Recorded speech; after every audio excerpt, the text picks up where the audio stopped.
আজ আমরা class 8 the wind ক্যাপের রাইটিং সেকশন থেকে অ্যাক্টিভিটি 10 এর এ যেটা আছে দেখো সেটা কি আছে ওটা আমি করে দিচ্ছি। Imagine you are out on the open sea in a boat with waves rising all around you. তুমি মনে করো যে তুমি এমন একটা বোটে রয়েছো আর খোলা আকাশের নিচে সি এর মধ্যে সমুদ্র যাত্রা করছো, যেখানে ওয়েভসগুলো সমুদ্রের ঢেউগুলো তোমার পাশে আছড়ে আছড়ে পড়ছে।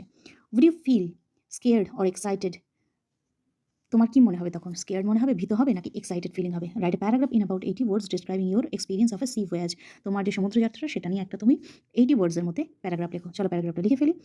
I am in a small boat in the middle of the sea. আমি এই মুহূর্তে মিডল অফ দ্য সি এর মধ্যে স্মল বোটে রয়েছি। The waves are rising around me. সমুদ্রের ঢেউগুলো আমার চারিদিকে আছড়ে পড়ছে। The boat moves up and down. বোটটা একবার উপরে একবার নিচে যাচ্ছে। The wind is strong and the water looks very deep. বাতাস খুব জোরে বইছে এবং আমার মনে হচ্ছে যে জলটা প্রচণ্ড গভীর। At first I feel afraid because it seems dangerous. প্রথম দিকে আমার এটাকে প্রচণ্ড ভয় লেগেছিল, কারণ এটা খুবই ডেঞ্জারাস ফিল হয়েছিল আমার কাছে। My hands shake a little. আমার হাতগুলো কাঁপছিল। But after some time I feel excited. কিন্তু কিছুক্ষণ পরে আমার খুব এক্সাইটেড লাগছিল। The cool air the cool sea air feels nice. আমার এই মৃদু হাওয়াটা খুব ভালো লাগছে, যেটা সমুদ্রের। The blue water looks beautiful. এই নীল রঙের জলটা দূর থেকে দারুণ লাগছে। It is a new and wonderful experience for me. এটা আমার জন্য খুব নতুন আর একটা দারুণ এক্সপিরিয়েন্স। ঠিক আছে? তো এটা আমি এখন লিখে দিলাম।